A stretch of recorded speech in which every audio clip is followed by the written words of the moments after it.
Los RPGs por turnos son esos juegos de rol donde las batallas no se pelean a lo loco, sino que tú y tus enemigos se turnan para atacar, defender o usar habilidades. En lugar de moverte rápido, tienes tiempo para pensar y planear tu siguiente jugada, lo que te permite gestionar bien tus recursos y pensar en grande. Este tipo de combate es muy popular porque te da tiempo para la estrategia. Cada decisión puede cambiar el rumbo de la batalla y eso te hace sentir en control. Puedes mejorar a tus personajes, optimizar su equipo y habilidades y crear sinergias que te hagan más fuerte. Con los años, muchos jugadores han caído en la trampa de lo adictivo que es armar una buena estrategia. No solo se trata de ganar, sino de encontrar la mejor forma de hacerlo. Y eso, amigos, es lo que hace que estos juegos sean tan geniales. Sin embargo, no todo es perfecto en este género. Mucha gente no es fan de los RPGs por turnos. Dicen que son lentos, que abusan del grindeo, que son juegos muy lentos, que no son nada realistas. Y sí, la queja principal es que son lentos. Y en parte tienen razón. Honestamente, yo tampoco soy el mayor fan de los RPGs por turnos tradicionales. Precisamente por estos vicios. Pero descubrí un subgénero dentro de los RPGs por turnos que ha sabido resolver muchos de estos problemas, y es ahí donde me enamoré del concepto. Es importante destacar que estos problemas no son algo intrínseco al género, se pueden resolver, ya que no afectan al núcleo que define a los RPGs por turnos. Hoy quiero compartir mi experiencia con estos sistemas de combate y cómo he implementado estas lecciones en mi propio videojuego. Soy Dogo, desarrollador indie, y estoy creando un RPG por turnos con una estética inspirada en caricaturas clásicas. Al principio no quería complicarme demasiado con el sistema de combate, así que me limité bastante en cuanto a las mecánicas. Básicamente, el combate se resumía en puñetazos, martillazos y 4 ataques especiales que eran más como coreografías llamativas que hacían daño. Pero ninguno realmente ofrecía algo único o estratégico. No había manera de que el jugador creara una táctica interesante. Los objetos disponibles tampoco ayudaban. Solo servían para curar o tal vez revivir un personaje, pero no contribuyen a la profundidad del combate. En un intento de arreglar esto, agregué cualidades a los enemigos que obligaban al jugador a variar sus ataques. De lo contrario, el juego los penalizaría por no elegir la estrategia correcta. Aunque en teoría eso solucionaba algo, la realidad es que solo era un parche. Parecía que el combate era estratégico, pero en el fondo seguía siendo un ciclo repetitivo de me atacan, me defiendo, te ataco. Funcionaba, pero rápidamente se volvía aburrido y olvidable. Me pregunté, ¿qué haría mi dios en esta situación? Satoru Iwata, y recordé aquella vez que rescató el desarrollo de un videojuego diciéndoles algo tan simple como terminaremos más rápido si empezamos de nuevo en lugar de corregir los errores que ya tenemos. Y claro, tenía toda la razón.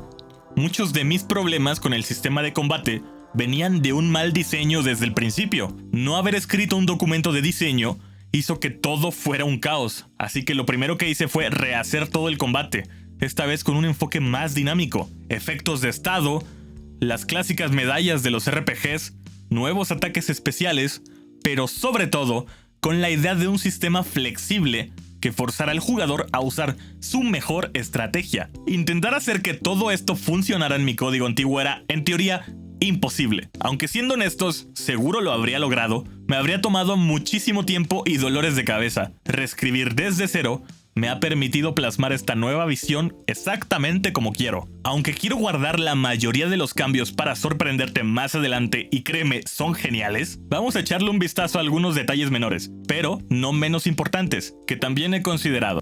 Y si planeas crear un sistema de combate por turnos, te sugiero que los tengas en cuenta, para que no terminen sacrificando años de calidad de vida. Les voy a contar 4 principios del diseño en un RPG por turnos que creo que diferencian a los buenos juegos de los mejores juegos. Primero, hablemos del impacto en las decisiones. Este fue el primer problema que encontré en mi prototipo de combate. ¿De verdad hay una diferencia entre las acciones que realizas? No me refiero a la animación del ataque o al número que aparece en la pantalla. ¿Cambia algo lanzar un hechizo de fuego o uno de agua? Si la respuesta es no, entonces tus decisiones probablemente no tienen un peso real en el combate.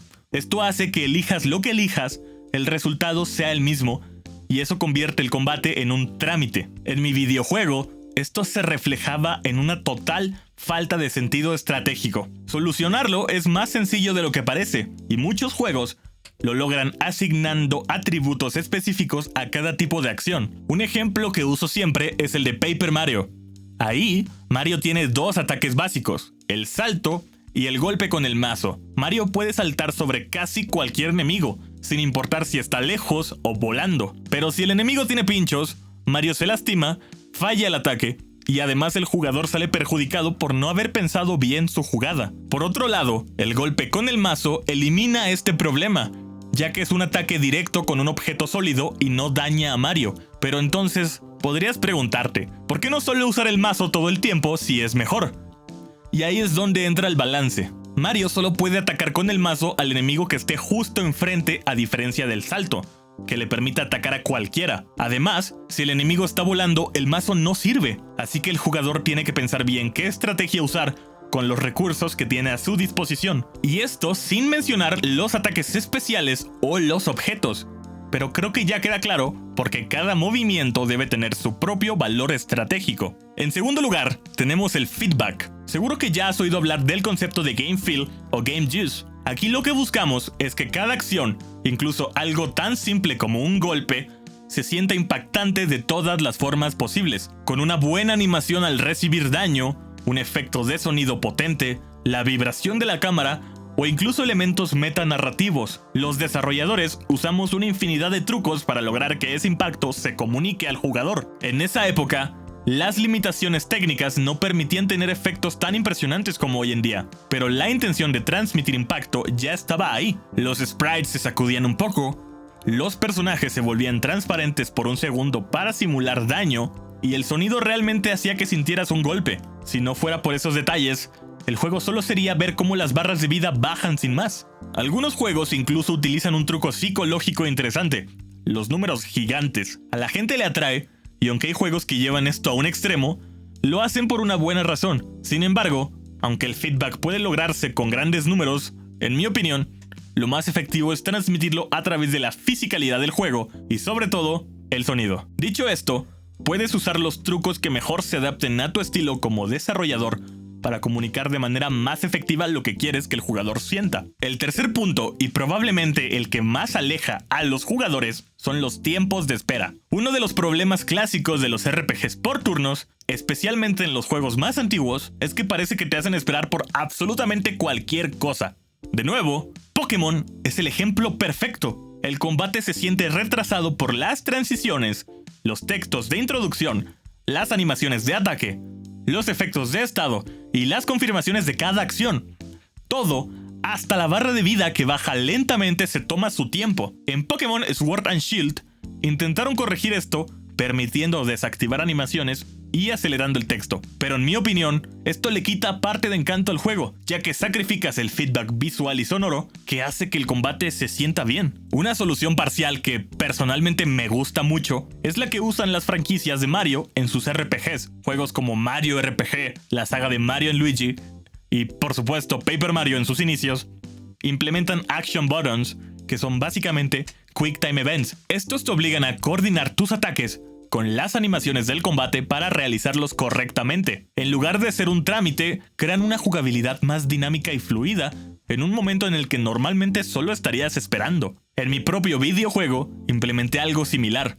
Como mis protagonistas son carteros, uno de sus ataques básicos es lanzar una carta. Cuando el ataque está por comenzar, aparece un montón de cartas en pantalla y tienes que presionar el botón de acción en el momento justo para confirmar el ataque. Mientras más entrada esté la carta resaltada cuando presiones, más eficaz será el ataque. No es la fórmula definitiva para resolver los tiempos de espera, pero es la que más me gusta a mí como jugador. El cuarto y último punto tiene que ver con algo que consume gran parte del tiempo en los RPGs por turnos: la navegación por los menús. A menudo te encuentras moviéndote entre opciones como ataques, hechizos, objetos o selección de objetivos. Y si esta navegación es simple y sin personalidad, toda esta parte del juego puede volverse monótona y aburrida. El ideal es que la navegación por los menús no solo sea rápida, sino también satisfactoria. Un gran ejemplo es Persona 5, donde la interfaz de los menús es fluida, rápida y visualmente atractiva. Las animaciones estilizadas y los accesos directos están tan bien diseñados que te permiten moverte por las opciones sin romper el ritmo de combate. En mi proyecto no implementé accesos rápidos ni animaciones tan llamativas como las de Persona 5, pero busqué que hubiera una coherencia visual entre los elementos y el diseño de mi juego. Mi objetivo fue que la navegación se sintiera intuitiva y natural, manteniendo la estética única y asegurando que el jugador no se sintiera atrapado en menús interminables, sino que pudiera disfrutar de una experiencia fluida y bien integrada con el combate. Estos son solo algunos de los elementos que he considerado para mejorar mi sistema de combate, pero no son los únicos. A lo largo del proceso, he tenido que evaluar cada aspecto del juego para asegurarme de que todo encaje de manera coherente y emocionante para el jugador. Sin embargo, debo admitir que lo que más tiempo me ha tomado no solo es conceptualizar estas mejoras, sino la reprogramación de todo el sistema para que funcione de manera eficiente. Reescribir todo desde cero no es algo sencillo, pero es absolutamente necesario cuando quieres que el resultado final sea algo memorable. Cada nueva mecánica que implemento, desde los efectos de estado hasta los ataques especiales, pasando por las interacciones entre habilidades y enemigos, requieren una estructura sólida y adaptable. La clave está en diseñar un sistema que no solo soporte las ideas actuales, sino que sea flexible para seguir evolucionando con el tiempo, permitiéndome añadir nuevas características sin complicar innecesariamente el código o la jugabilidad. El diseño de un videojuego es ante todo un proceso iterativo. Reescribir algo no significa haber fallado, sino todo lo contrario. Es una oportunidad para mejorar y darle una nueva vida a esas ideas que no terminaban de encajar. Cada vez que te encuentras reescribiendo mecánicas, reformulando sistemas o cambiando algo que no funcionaba, en realidad estás afinando el juego, haciéndolo más sólido y satisfactorio para el jugador. En mi caso, he tenido que reescribir el sistema de combate varias veces. Lo que empezó como algo sencillo y funcional, con el tiempo reveló sus fallos y limitaciones. Pero en lugar de verlo como un retroceso, lo vi como una oportunidad de darle más profundidad y dinamismo a mi videojuego. Cada nueva versión ha sido un paso hacia adelante para crear algo mucho más cercano a lo que quiero lograr. Si el video te gustó, por favor suscríbete y dale like. No dudes en dejarme tus comentarios y yo los leeré como hago siempre. Hasta la próxima.